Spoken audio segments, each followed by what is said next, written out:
रुद्र संहिता प्रथम खंड अध्याय 1 और 2। ऋषियों के प्रश्न के उत्तर में नारद ब्रह्म संवाद की अवतारणा करते हुए सूत जी का उन्हें नारद मोह का प्रसंग सुनाना, काम विजय के गर्व से युक्त हुए नारद का शिव, ब्रह्मा तथा विष्णु के पास जाकर अपने तप का प्रभाव बताना। जो विश्व की उत्पत्ति, स्थिति और लय आदि के एकमात्र कारण हैं, गौरी गिरिराज कुमारी उमा के पति हैं, तत्वज्ञ हैं, जिनकी कीर्ति का कहीं अंत नहीं है, जो माया के आश्रय होकर भी उससे अत्यंत दूर हैं, तथा जिनका स्वरूप अचिंत्य है, उन विमल बोध स्वरूप भगवान शिव को मैं प्रणाम करता हूँ। मैं स्वभाव से ही उन अनादि शांत स्वरूप एकमात्र पुरुषोत्तम शिव की वंदना करता हूँ, जो अपनी माया से इस संपूर्ण विश्व की सृष्टि करके आकाश की भांति इसके भीतर और बाहर भी स्थित हैं। जैसे लोहा चुंबक से आकृष्ट होकर उसके पास ही लटका रहता है, उसी प्रकार ये सारे जगत सदा सब ओर जिसके आसपास ही भ्रमण करते हैं, जिन्होंने अपने से ही इस प्रपंच को रचने की विधि बताई थी, जो सबके भीतर अंतर्यामी रूप से विराजमान हैं, तथा जिनका अपना स्वरूप अत्यंत गूढ़ है, उन भगवान शिव की मैं सादर वंदना करता हूँ। व्यास जी कहते हैं, जगत के पिता भगवान शिव, जगन्माता कल्याणमयी पार्वती तथा उनके पुत्र गणेश जी को नमस्कार करके हम इस पुराण का वर्णन करते हैं। एक समय की बात है, नैमिषारण्य में निवास करने वाले शौनक आदि सभी मुनियों ने उत्तम भक्ति भाव के साथ सूत जी से पूछा। ऋषि बोले, महाभाग सूत जी, विद्वेश्वर संहिता की जो साध्य साधन खंड नाम वाली शुभ एवं उत्तम कथा है, उसे हम लोगों ने सुन लिया। उसका आदि भाग बहुत ही रमणीय है तथा वह शिव भक्तों पर भगवान शिव का वात्सल्य स्नेह प्रकट करने वाली है। विद्वन, अब आप भगवान शिव के परम उत्तम स्वरूप का वर्णन कीजिए, साथ ही शिव और पार्वती के दिव्य चरित्रों का पूर्ण रूप से श्रवण कराइए। हम पूछते हैं, निर्गुण महेश्वर लोक में सगुण रूप कैसे धारण करते हैं? हम सब लोग विचार करने पर भी शिव के तत्व को नहीं समझ पाते। सृष्टि के पहले भगवान शिव किस प्रकार अपने स्वरूप से स्थित होते हैं, फिर सृष्टि के मध्यकाल में वे भगवान किस तरह क्रीड़ा करते हुए सम्यक व्यवहार बर्ताव करते हैं, और सृष्टि कल्प का अंत होने पर वे महेश्वर देव किस रूप में स्थित रहते हैं। लोक कल्याणकारी शंकर कैसे प्रसन्न होते हैं, और प्रसन्न हुए महेश्वर अपने भक्तों तथा दूसरों को कौन सा उत्तम फल प्रदान करते हैं, यह सब हमसे कहिए। हमने सुना है कि भगवान शिव शीघ्र प्रसन्न हो जाते हैं। वे महान दयालु हैं, इसलिए अपने भक्तों का कष्ट नहीं देख सकते। ब्रह्मा, विष्णु और महेश ये तीन देवता शिव के ही अंग से उत्पन्न हुए हैं। उनके प्राकट्य की कथा तथा उनके विशेष चरित्रों का वर्णन कीजिए। प्रभु, आप उमा के आविर्भाव और विवाह की भी कथा कहिए। विशेषत उनके गृहस्थ्य धर्म का और अन्य लीलाओं का भी वर्णन कीजिए। निष्पाप सूत जी, हमारे प्रश्न के उत्तर में आपको ये सब तथा दूसरी बातें भी अवश्य कहनी चाहिए। सूत जी ने कहा, मुनीश्वरों, आप लोगों ने बड़ी उत्तम बात पूछी है। भगवान सदाशिव की कथा में आप लोगों की जो आंतरिक निष्ठा हुई है, इसके लिए आप धन्यवाद के पात्र हैं। ब्राह्मणों, भगवान शंकर का गुणानुवाद सात्विक, राजस और तामस तीनों ही प्रकृति के मनुष्यों को सदा आनंद प्रदान करने वाला है। पशुओं की हिंसा करने वाले निष्ठुर कसाई के सिवा दूसरा कौन पुरुष उस गुणानुवाद को सुनने से ऊब सकता है? जिनके मन में कोई तृष्णा नहीं है, ऐसे महात्मा पुरुष भगवान शिव के उन गुणों का गान करते हैं, क्योंकि वह गुणावली संसार रूपी रोग की दवा है, मन तथा कानों को प्रिय लगने वाली और संपूर्ण मनोरथों को देने वाली है। ब्राह्मणों, आप लोगों के प्रश्न के अनुसार मैं यथा बुद्धि प्रयत्न पूर्वक शिव लीला का वर्णन करता हूँ। आप आदर पूर्वक सुने। जैसे आप लोग पूछ रहे हैं, उसी प्रकार देवर्षि नारद जी ने शिव रूपी भगवान विष्णु से प्रेरित होकर अपने पिता से पूछा था। अपने पुत्र नारद का प्रश्न सुनकर शिव भक्त ब्रह्मा जी का चित्त प्रसन्न हो गया, और वे उन मुनि शिरोमणि को हर्ष प्रदान करते हुए प्रेम पूर्वक भगवान शिव के यश का गान करने लगे। एक समय की बात है, मुनि शिरोमणि विप्र पर नारद जी ने, जो ब्रह्मा जी के पुत्र हैं, विनीत चित्त हो तपस्या में मन लगाया। हिमालय पर्वत में कोई एक गुफा थी, जो बड़ी शोभा से संपन्न दिखाई देती थी। उसके निकट देव नदी गंगा निरंतर वेग पूर्वक बहती थी। वहां एक महान दिव्य आश्रम था, जो नाना प्रकार की शोभा से सुशोभित था। दिव्यदर्शी नारद जी तपस्या करने के लिए उसी आश्रम में गए।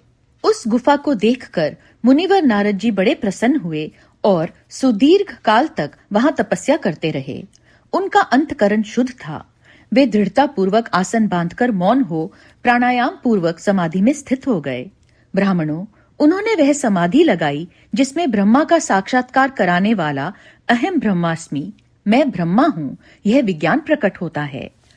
मुनिवर नारद जी जब इस प्रकार तपस्या करने लगे, उस समय यह समाचार पाकर देवराज इंद्र कांप उठे।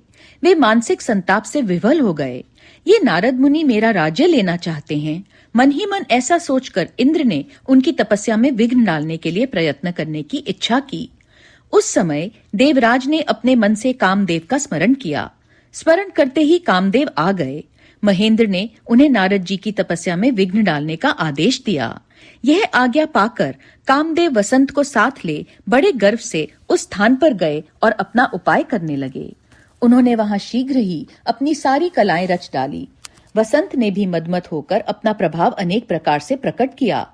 मुनिवरों, कामदेव और वसंत के अथक प्रयत्न करने पर भी नारद मुनि के चित्त में विकार नहीं उत्पन्न हुआ।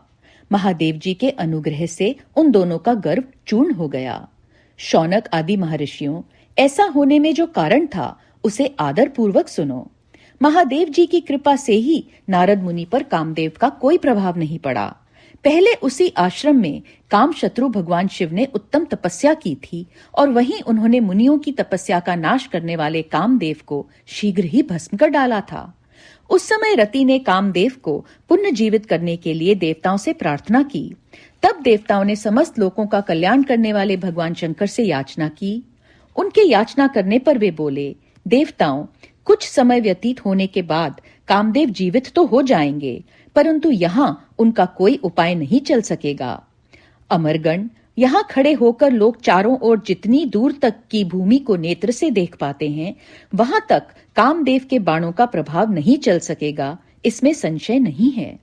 भगवान शंकर की इस उक्ति के अनुसार उस समय वहां नारद जी के प्रति कामदेव का निजी प्रभाव मिथ्या सिद्ध हुआ। वे शीघ्र ही स्वर्गलोक में इंद्र के पास लौट गए। वहां कामदेव ने अपना सारा वृतांत और मुनि का प्रभाव कह सुनाया। तत्पश्चात इंद्र की आज्ञा से वे वसंत के साथ अपने स्थान को लौट गए। उस समय देवराज इंद्र को बड़ा विस्मय हुआ। उन्होंने नारद जी की भूरी भूरी प्रशंसा की, परंतु शिव की माया से मोहित होने के कारण वे उस पूर्व वृतांत को स्मरण न कर सके। वास्तव में इस संसार के भीतर सभी प्राणियों के लिए शंभु की माया को जानना अत्यंत कठिन है। जिसने भगवान शिव के चरणों में अपने आप को समर्पित कर दिया है, उस भक्त को छोड़कर शेष सारा जगत उनकी माया से मोहित हो जाता है। नारद जी भी भगवान शंकर की कृपा से वहां चिरकाल तक तपस्या में लगे रहे। जब उन्होंने अपनी तपस्या को पूर्ण हुई समझा, तब वे मुनि उससे विरत हो गए। कामदेव पर मेरी विजय हुई, ऐसा मानकर उस मुनीश्वर के मन में व्यर्थ ही गर्व हो गया। भगवान शिव की माया से मोहित होने के कारण उन्हें यथार्थ बात का ज्ञान नहीं रहा। वे ये नहीं समझ सके कि कामदेव के पराजित होने में भगवान शंकर का प्रभाव ही कारण है। उस माया से अत्यंत मोहित हो मुनि शिरोमणि नारद अपना काम विजय संबंधी वृतांत बताने के लिए तुरंत ही कैलाश पर्वत पर गए। उस समय वे विजय के मत से उन्मत्त हो रहे थे। वहां रुद्रदेव को नमस्कार करके गर्व से भरे हुए मुनि ने अपने आप को महात्मा मानकर तथा अपने ही प्रभाव से कामदेव पर अपनी विजय हुई समझकर उनसे सारा वृतांत कह सुनाया। वह सब सुनकर भक्त वत्सल भगवान शंकर ने नारद जी से, जो अपनी शिव की ही माया से मोहित होने के कारण काम विजय के यथार्थ कारण को नहीं जानते थे और अपने विवेक को भी खो बैठे थे, कहा। रुद्र बोले, तात नारद, तुम बड़े विद्वान हो, धन्यवाद के पात्र हो, परंतु मेरी यह बात ध्यान देकर सुनो। अब से फिर कभी ऐसी बात कहीं भी ना कहना, विशेषत भगवान विष्णु के सामने इसकी चर्चा कदापि ना करना। तुमने मुझसे अपना जो वृतांत बताया है, उसे पूछने पर भी दूसरों के सामने ना कहना। यह सिद्धि संबंधी वृतांत सर्वथा गुप्त रखने योग्य है, इसे कभी किसी पर प्रकट नहीं करना चाहिए।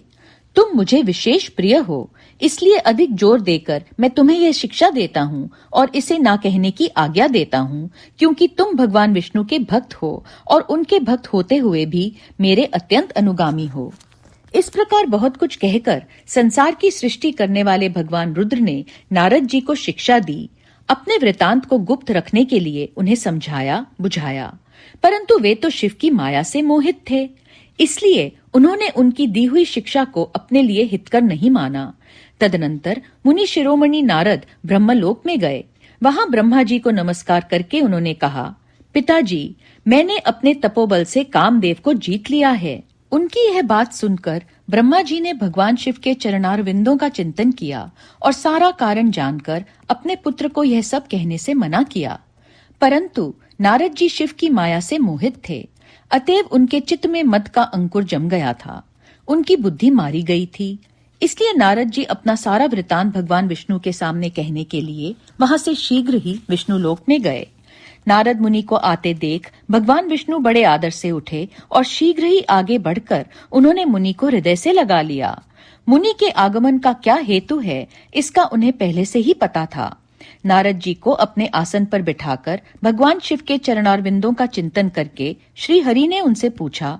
भगवान विष्णु बोले, तात, कहाँ से आते हो? यहाँ किस लिए तुम्हारा आगमन हुआ है? मुनि श्रेष्ठ, तुम धन्य हो, तुम्हारे शुभागमन से मैं पवित्र हो गया। भगवान विष्णु का यह वचन सुनकर गर्व से भरे हुए नारद मुनि ने मद से मोहित होकर अपना सारा वृतांत बड़े अभिमान के साथ कह सुनाया। नारद मुनि का वह अहंकार युक्त वचन सुनकर मन ही मन भगवान विष्णु ने उनकी काम विजय के यथार्थ कारण को पूर्ण रूप से जान लिया। तत्पश्चात श्री विष्णु बोले, मुनि श्रेष्ठ, तुम धन्य हो, तपस्या के तो भंडार ही हो, तुम्हारा हृदय भी बड़ा उदार है। मुने, जिसके भीतर भक्ति, ज्ञान और वैराग्य नहीं होते, उसी के मन में समस्त दुखों को देने वाले काम, मोह आदि विकार शीघ्र उत्पन्न होते हैं। तुम तो नैष्ठिक ब्रह्मचारी हो और सदा ज्ञान वैराग्य से युक्त रहते हो, फिर तुम में काम विकार कैसे आ सकता है? तुम तो जन्म से ही निर्विकार तथा शुद्ध बुद्धि वाले हो। श्री हरि की कही हुई ऐसी बहुत सी बातें सुनकर मुनि शिरोमणि नारद जोर जोर से हंसने लगे और मन ही मन भगवान को प्रणाम करके इस प्रकार बोले। नारद जी ने कहा, स्वामिन, जब मुझ पर आपकी कृपा है, तब बेचारा कामदेव अपना क्या प्रभाव दिखा सकता है? ऐसा कहकर भगवान के चरणों में मस्तक झुकाकर इच्छानुसार विचरने वाले नारद मुनि वहां से चले गए। प्रथम खंड रुद्र संहिता, अध्याय 3। माया निर्मित नगर में शील निधि की कन्या पर मोहित हुए नारद जी का भगवान विष्णु से उनका रूप मांगना, भगवान का अपने रूप के साथ उन्हें वानर का सा मुंह देना, कन्या का भगवान को वरण करना और कुपित हुए नारद का शिव गणों को शाप देना। सूत जी कहते हैं, महर्षियों, जब नारद मुनि इच्छानुसार वहां से चले गए, तब भगवान शिव की इच्छा से माया विशारद श्री हरि ने तत्काल अपनी माया प्रकट की। उन्होंने मुनि के मार्ग में एक विशाल नगर की रचना की, जिसका विस्तार 100 योजन था। वह अद्भुत नगर बड़ा ही मनोहर था। भगवान ने उसे अपने बैकुंठ लोक से भी अधिक रमणीय बनाया था। नाना प्रकार की वस्तुएं उस नगर की शोभा बढ़ाती थीं। वहां स्त्रियों और पुरुषों के लिए बहुत से विहार स्थल थे। वह श्रेष्ठ नगर चारों वर्णों के लोगों से भरा था। वहां शील निधि नामक ऐश्वर्यशाली राजा राज्य करते थे। वे अपनी पुत्री का स्वयंवर करने के लिए उद्यत थे, अतः उन्होंने महान उत्सव का आयोजन किया था। उनकी कन्या का वरण करने के लिए उत्सुक हो चारों दिशाओं से बहुत से राजकुमार पधारे थे, जो नाना प्रकार की वेशभूषा तथा सुंदर शोभा से प्रकाशित हो रहे थे। उन राजकुमारों से वह नगर भरा पूरा दिखाई देता था। ऐसे सुंदर राजनगर को देख नारद जी मोहित हो गए। वे राजा शील निधि के द्वार पर गए। मुनि शिरोमणि नारद जी को आया देख महाराज शील निधि ने श्रेष्ठ रत्नमय सिंहासन पर बिठाकर उनका पूजन किया। तत्पश्चात अपनी सुंदरी कन्या को, जिसका नाम श्रीमती था, बुलवाया और उससे नारद जी के चरणों में प्रणाम करवाया। उस कन्या को देखकर नारद मुनि चकित हो गए और बोले, राजन, यह देव कन्या के समान सुंदरी महाभागा कन्या कौन है? उनकी यह बात सुनकर राजा ने हाथ जोड़कर कहा, मुने, यह मेरी पुत्री है। इसका नाम श्रीमती है। अब इसके विवाह का समय आ गया है। यह अपने लिए सुंदर वर चुनने के निमित्त स्वयंवर में जाने वाली है। इसमें सब प्रकार के शुभ लक्षण लक्षित होते हैं। महर्षि, आप इसका भाग्य बताइए। राजा के इस प्रकार पूछने पर काम से विह्वल हुए मुनि श्रेष्ठ नारद उस कन्या को प्राप्त करने की इच्छा मन में लिए राजा को संबोधित करके इस प्रकार बोले, भूपाल, आपकी यह पुत्री समस्त शुभ लक्षणों से संपन्न है, परम सौभाग्यवती है। अपने महान भाग्य के कारण यह धन्य है और साक्षात लक्ष्मी की भांति समस्त गुणों की आगार है। इसका भावी पति निश्चय ही भगवान शंकर के समान वैभवशाली, सर्वेश्वर, किसी से पराजित न होने वाला, वीर, काम विजयी तथा संपूर्ण देवताओं में श्रेष्ठ होगा। ऐसा कहकर राजा से विदा ले इच्छानुसार विचरने वाले नारद मुनि वहां से चले गए। वे काम के वशीभूत हो गए थे। शिव की माया ने उन्हें विशेष मोह में डाल दिया था। वे मुनि मन ही मन सोचने लगे कि मैं इस राजकुमारी को कैसे प्राप्त करूं। स्वयंवर में आए हुए नरेशों में से सबको छोड़कर यह एकमात्र मेरा ही वरण करे, यह कैसे संभव हो सकता है? समस्त नारियों को सौंदर्य सर्वथा प्रिय होता है। सौंदर्य को देखकर ही वह प्रसन्नता पूर्वक मेरे अधीन हो सकती है, इसमें संशय नहीं है। ऐसा विचार कर काम से विह्वल हुए मुनिवर नारद भगवान विष्णु का रूप ग्रहण करने के लिए तत्काल उनके लोक में जा पहुंचे। वहां भगवान विष्णु को प्रणाम करके वे इस प्रकार बोले, भगवन, मैं एकांत में आपसे अपना सारा वृतांत कहूंगा। तब बहुत अच्छा कहकर लक्ष्मीपति श्रीहरि नारद जी के साथ एकांत में जा बैठे और बोले, मुने, अब आप अपनी बात कहिए। तब नारद जी ने कहा, भगवन, आपके भक्त जो राजा शील निधि हैं, वे सदा धर्म पालन में तत्पर रहते हैं। उनकी एक विशाल लोचना कन्या है जो बहुत ही सुंदरी है। उसका नाम श्रीमती है। वह विश्व मोहिनी के रूप में विख्यात है और तीनों लोकों में सबसे अधिक सुंदरी है। प्रभु, आज मैं शीघ्र ही उस कन्या से विवाह करना चाहता हूँ। राजा शील निधि ने अपनी पुत्री की इच्छा से स्वयंवर रचाया है, इसलिए चारों दिशाओं से वहां सहस्त्रों राजकुमार पधारे हैं। नाथ, मैं आपका प्रिय सेवक हूँ, अतः आप मुझे अपना स्वरूप दे दीजिए, जिससे राजकुमारी श्रीमती निश्चय ही मुझे वर लें। सूत जी कहते हैं, महर्षियों, नारद मुनि की ऐसी बात सुनकर भगवान मधुसूदन हंस पड़े और भगवान शंकर के प्रभाव का अनुभव करके उन दयालु प्रभु ने उन्हें इस प्रकार उत्तर दिया। भगवान विष्णु बोले, मुने, तुम अपने अभीष्ट स्थान को जाओ। मैं उसी तरह तुम्हारा हित साधन करूंगा जैसे श्रेष्ठ वैद्य अत्यंत पीड़ित रोगी का करता है, क्योंकि तुम मुझे विशेष प्रिय हो। ऐसा कहकर भगवान विष्णु ने नारद मुनि को मुख तो वानर का दे दिया और शेष अंगों में अपने जैसा स्वरूप देकर वे वहां से अंतर ध्यान हो गए। भगवान की पूर्वोक्त बात सुनकर और उनका मनोहर रूप प्राप्त हो गया समझकर नारद मुनि को बड़ा हर्ष हुआ। वे अपने को कृतकृत्य मानने लगे। भगवान ने क्या प्रयत्न किया है, इसको वे समझ न सके। तदनंतर मुनि श्रेष्ठ नारद शीघ्र ही उस स्थान पर जा पहुंचे जहां राजा शील निधि ने राजकुमारों से भरी हुई स्वयंवर सभा का आयोजन किया था। विप्रवरों, राजपुत्रों से घिरी हुई वह दिव्य स्वयंवर सभा दूसरी इंद्र सभा के समान अत्यंत शोभा पा रही थी। नारद जी उस राजसभा में जा बैठे और वहां बैठकर प्रसन्न मन से बार बार यही सोचने लगे कि मैं भगवान विष्णु के समान रूप धारण किए हूँ, अतः वह राजकुमारी अवश्य मेरा ही वरण करेगी, दूसरे का नहीं। मुनि श्रेष्ठ नारद को यह ज्ञात नहीं था कि मेरा मुंह कितना कुरूप है। उस सभा में बैठे हुए सब मनुष्यों ने मुनि को उनके पूर्व रूप में देखा। राजकुमार आदि कोई भी उनके रूप परिवर्तन के रहस्य को ना जान सके। वहां नारद जी की रक्षा के लिए भगवान रुद्र के 2 पार्षद आए थे, जो ब्राह्मण का रूप धारण करके गूढ़ भाव से वहां बैठे थे। वे ही नारद जी के रूप परिवर्तन के उत्तम भेद को जानते थे। मुनि को कामावेश से मूढ़ हुआ जान वे दोनों पार्षद उनके निकट गए और आपस में बातचीत करते हुए उनकी हंसी उड़ाने लगे। परंतु मुनि तो काम से विवल हो रहे थे, अतः उन्होंने उनकी यथार्थ बात भी अनसुनी कर दी। वे मोहित हो श्रीमती को प्राप्त करने की इच्छा से उसके आगमन की प्रतीक्षा करने लगे। इस बीच में वह सुंदरी राजकन्या स्त्रियों से घिरी हुई अंतपुर से वहां आई। उसने अपने हाथ में सोने की एक सुंदर माला ले रखी थी। वह शुभ लक्षणा राजकुमारी स्वयंवर के मध्य भाग में लक्ष्मी के समान खड़ी हुई अपूर्व शोभा पा रही थी। उत्तम व्रत का पालन करने वाली वह भूप कन्या माला हाथ में लेकर अपने मन के अनुरूप वर का अन्वेषण करती हुई सारी सभा में भ्रमण करने लगी। नारद मुनि का भगवान विष्णु के समान शरीर और वानर जैसा मुंह देखकर वह कुपित हो गई और उनकी ओर से दृष्टि हटाकर प्रसन्न मन से दूसरी ओर चली गई। स्वयंवर सभा में अपने मनोवांछित वर को ना देखकर वह भयभीत हो गई। राजकुमारी उस सभा के भीतर चुपचाप खड़ी रह गई। उसने किसी के गले में जयमाला नहीं डाली। इतने में ही राजा के समान वेशभूषा धारण किए भगवान विष्णु वहां आ पहुंचे। किन्हीं दूसरे लोगों ने उनको वहां नहीं देखा, केवल उस कन्या की ही दृष्टि उन पर पड़ी। भगवान को देखते ही उस परम सुंदरी राजकुमारी का मुख प्रसन्नता से खिल उठा। उसने तत्काल ही उनके कंठ में वह माला पहना दी। राजा का रूप धारण करने वाले भगवान विष्णु उस राजकुमारी को साथ लेकर तुरंत अदृश्य हो गए और अपने धाम में जा पहुंचे। इधर सब राजकुमार श्रीमती की ओर से निराश हो गए। नारद मुनि तो काम वेदना से आतुर हो रहे थे, इसलिए वे अत्यंत विवल हो उठे। तब वे दोनों विप्र रूपधारी ज्ञान विशारद रुद्रगण काम विवल नारद जी से उसी क्षण बोले।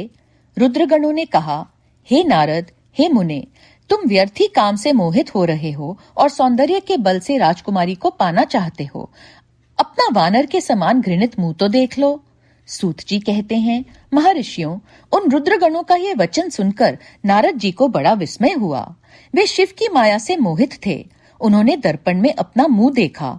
वानर के समान अपना मुंह देख वे तुरंत ही क्रोध से जल उठे और माया से मोहित होने के कारण उन दोनों शिवगणों को वहां शाप देते हुए बोले, अरे, तुम दोनों ने मुझ ब्राह्मण का उपहास किया है, अतः तुम ब्राह्मण के वीर्य से उत्पन्न राक्षस हो जाओ।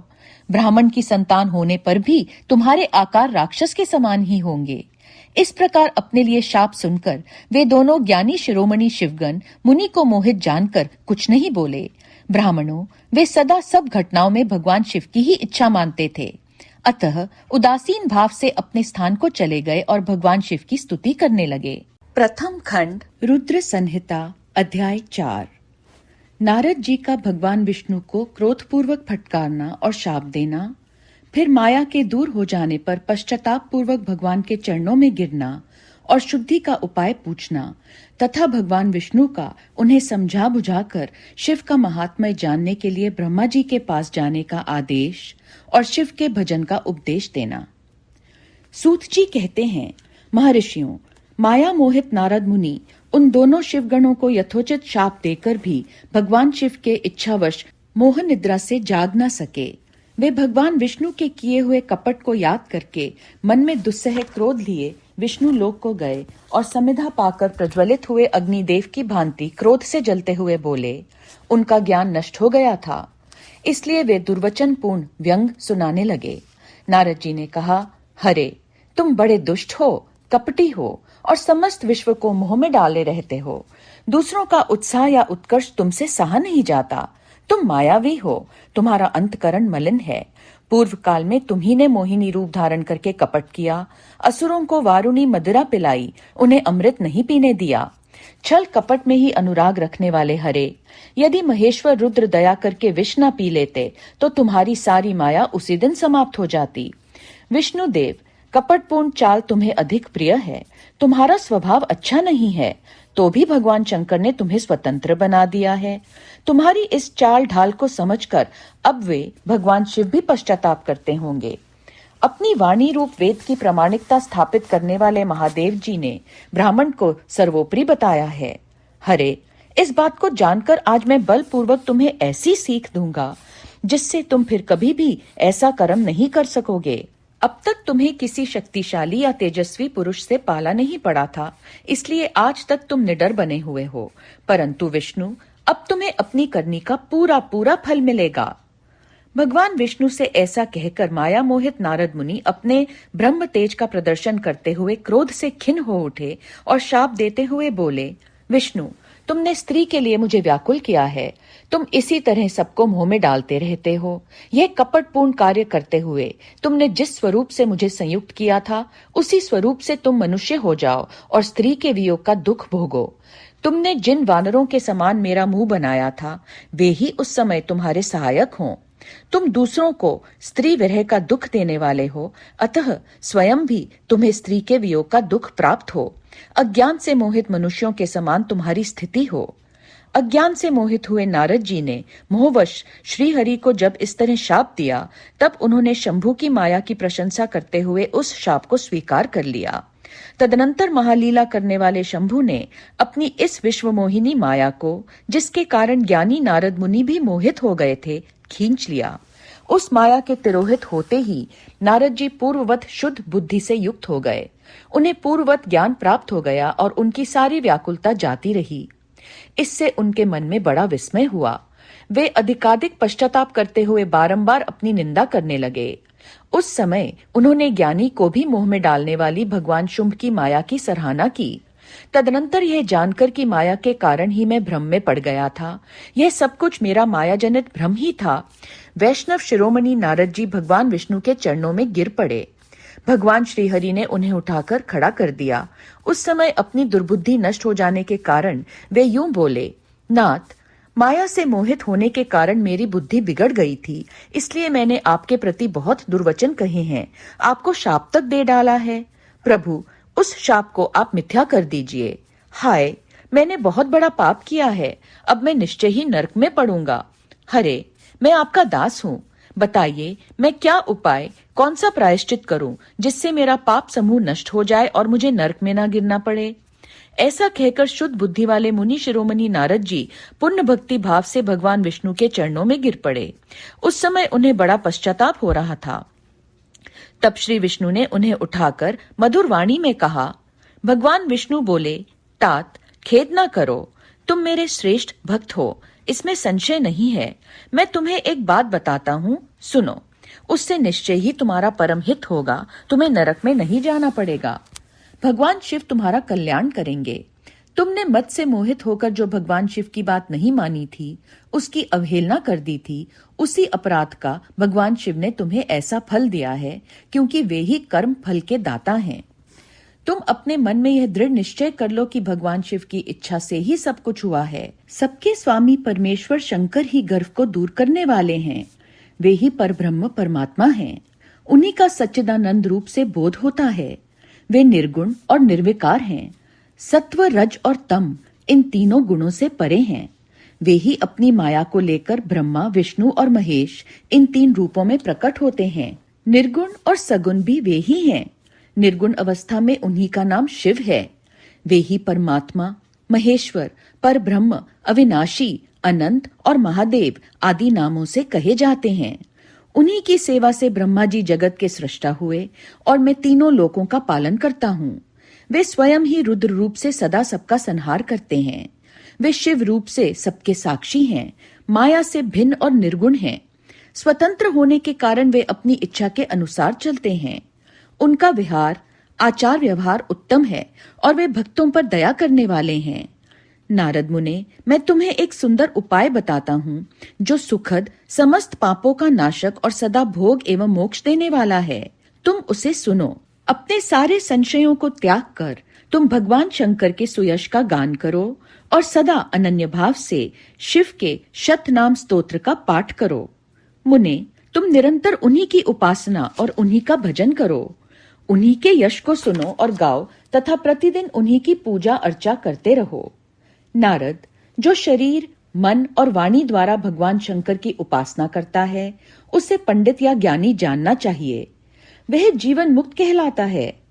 शिव इस नाम रूपी दावानल से बड़े बड़े पातकों के असंख्य पर्वत अनायास भस्म हो जाते हैं। यह सत्य है, सत्य है, इसमें संशय नहीं है। जो भगवान शिव के नाम रूपी नौका का आश्रय लेते हैं, वे संसार सागर से पार हो जाते हैं। संसार के मूलभूत उनके सारे पाप निसंदेह नष्ट हो जाते हैं। महामुने, संसार के मूलभूत जो पातक रूपी वृक्ष हैं, उनका शिव नाम रूपी कुठार से निश्चय ही नाश होता है। जो लोग पाप रूपी दावानल से पीड़ित हैं, उन्हें शिव नाम रूपी अमृत का पान करना चाहिए। पाप दावाग्नि से दग्ध होने वाले प्राणियों को उस शिव नामामृत के बिना शांति नहीं मिल सकती। संपूर्ण वेदों का अवलोकन करके पूर्ववर्ती विद्वानों ने यही निश्चय किया है कि भगवान शिव की पूजा ही उत्कृष्ट साधन तथा जन्म मरण रूपी संसार बंधन के नाश का उपाय है। आज से यत्न पूर्वक सावधान रहकर विधि विधान के साथ भक्ति भाव से नित्य निरंतर जगदम्बा पार्वती सहित महेश्वर सदाशिव का भजन करो। नित्य शिव की ही कथा सुनो और कहो तथा अत्यंत यत्न करके बारंबार शिव भक्तों का पूजन किया करो। मुनि श्रेष्ठ, अपने हृदय में भगवान शिव के उज्जवल चरणारविंदों की स्थापना करके पहले शिव के तीर्थों में विचरो। मुने, इस प्रकार परमात्मा शंकर के अनुपम महात्म्य का दर्शन करते हुए अंत में आनंदवन काशी को जाओ। वह स्थान भगवान शिव को बहुत ही प्रिय है। वहां भक्ति पूर्वक विश्वनाथ जी का दर्शन पूजन करो। विशेषत उनकी स्तुति वंदना करके तुम निर्विकल्प संशय रहित हो जाओगे नारद जी। इसके बाद तुम्हें मेरी आज्ञा से भक्ति पूर्वक अपने मनोरथ की सिद्धि के लिए निश्चय ही ब्रह्मलोक में जाना चाहिए। वहां अपने पिता ब्रह्मा जी की विशेष रूप से स्तुति वंदना करके तुम्हें प्रसन्नतापूर्ण हृदय से बारंबार शिव महिमा के विषय में प्रश्न करना चाहिए। ब्रह्मा जी शिव भक्तों में श्रेष्ठ हैं। वे तुम्हें बड़ी प्रसन्नता के साथ भगवान शंकर का महात्म्य और शत नाम स्तोत्र सुनाएंगे। मुने, आज से तुम शिव आराधन में तत्पर रहने वाले शिव भक्त हो जाओ और विशेष रूप से मोक्ष के भागी बनो। भगवान शिव तुम्हारा कल्याण करेंगे। इस प्रकार प्रसन्नचित हुए भगवान विष्णु नारद मुनि को प्रेम पूर्वक उपदेश देकर श्री शिव का स्मरण, वंदन और स्तवन करके वहां से अंतर्ध्यान हो गए। प्रथम खंड रुद्र संहिता अध्याय 5। नारद जी का शिव तीर्थों में भ्रमण, शिव गणों को शापोद्धार की बात बताना तथा ब्रह्मलोक में जाकर ब्रह्मा जी से शिव तत्व के विषय में प्रश्न करना। सूत जी कहते हैं, महर्षियों, भगवान श्री हरि के अंतर्ध्यान हो जाने पर मुनि श्रेष्ठ नारद शिवलिंगों का भक्ति पूर्वक दर्शन करते हुए पृथ्वी पर विचरने लगे। ब्राह्मणों, भूमंडल पर घूम फिरकर उन्होंने भोग और मोक्ष देने वाले बहुत से शिवलिंगों का प्रेम पूर्वक दर्शन किया। दिव्यदर्शी नारद जी भूतल के तीर्थों में विचर रहे हैं और इस समय उनका चित्त शुद्ध है, यह जानकर वे दोनों शिवगण उनके पास गए। वे उनके दिए हुए शाप से उद्धार की इच्छा रखकर वहां गए थे। उन्होंने आदर पूर्वक मुनि के दोनों पैर पकड़ लिए और मस्तक झुकाकर भली भांति प्रणाम करके शीघ्र ही इस प्रकार कहा। शिवगण बोले, ब्राह्मण, हम दोनों शिव के गण हैं। मुने, हमने ही आपका अपराध किया है। राजकुमारी श्रीमती के स्वयंवर में आपका चित्त माया से मोहित हो रहा था। उस समय परमेश्वर की प्रेरणा से आपने हम दोनों को शाप दे दिया। वहां कुसमय जानकर हमने चुप रह जाना ही अपनी जीवन रक्षा का उपाय समझा। इसमें किसी का दोष नहीं है, हमें अपने कर्म का ही फल प्राप्त हुआ है। प्रभु, अब आप प्रसन्न होइए और हम दोनों पर अनुग्रह कीजिए। नारद जी ने कहा, आप दोनों महादेव जी के गण हैं और सत्पुरुषों के लिए परम सम्मानीय हैं। अतः मेरे मोह रहित एवं सुखदायक यथार्थ वचन को सुनिए। पहले निश्चय ही मेरी बुद्धि भ्रष्ट हो गई थी, बिगड़ गई थी और मैं सर्वथा मोह के वशीभूत हो गया था। इसलिए आप दोनों को मैंने शाप दे दिया। शिवगणों, मैंने जो कुछ कहा है वह वैसा ही होगा, तथापि मेरी बात सुनिए। मैं आपके लिए शापोद्धार की बात बता रहा हूँ। आप लोग आज मेरे अपराध को क्षमा कर दें। मुनिवर विश्रवा के वीर्य से जन्म ग्रहण करके आप संपूर्ण दिशाओं में प्रसिद्ध कुंभकर्ण रावण राक्षस राज का पद प्राप्त करेंगे और बलवान, वैभव से युक्त तथा परम प्रतापी होंगे। समस्त ब्रह्मांड के राजा होकर शिव भक्त एवं जितेंद्रिय होंगे और शिव के ही दूसरे स्वरूप श्री विष्णु के हाथों मृत्यु पाकर फिर अपने पद पर प्रतिष्ठित हो जाएंगे। सूत जी कहते हैं, महर्षियों, महात्मा नारद मुनि की यह बात सुनकर वे दोनों शिवगण प्रसन्न हो सानंद अपने स्थान को लौट गए। श्री नारद जी भी अत्यंत आनंदित हो अनन्य भाव से भगवान शिव का ध्यान तथा शिव तीर्थों का दर्शन करते हुए बारंबार भूमंडल में विचरने लगे। अंत में वे सबके ऊपर विराजमान शिव प्रिया काशीपुरी में गए, जो शिव स्वरूपिणी एवं शिव को सुख देने वाली है। काशीपुरी का दर्शन करके नारद जी कृतार्थ हो गए। उन्होंने भगवान काशीनाथ का दर्शन किया और परम प्रेम एवं परमानंद से युक्त हो उनकी पूजा की। काशी का सानंद सेवन करके वे मुनि श्रेष्ठ कृतार्थता का अनुभव करने लगे और प्रेम से विह्वल होकर उसका नमन, वर्णन तथा स्मरण करते हुए ब्रह्मलोक को गए। निरंतर शिव का स्मरण करने से उनकी बुद्धि शुद्ध हो गई थी।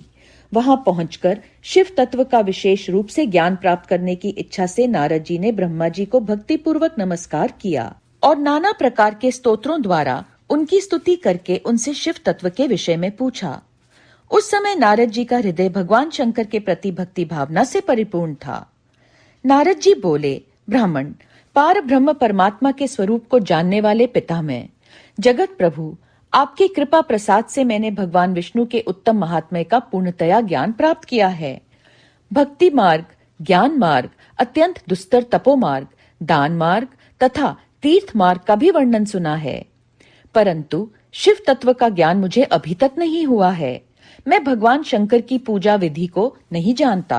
अतः प्रभु, आप क्रमशः इन विषयों को तथा भगवान शिव के विविध चरित्रों को तथा उनके स्वरूप तत्व, प्राकट्य, विवाह, गृहस्थ्य धर्म सब मुझे बताइए।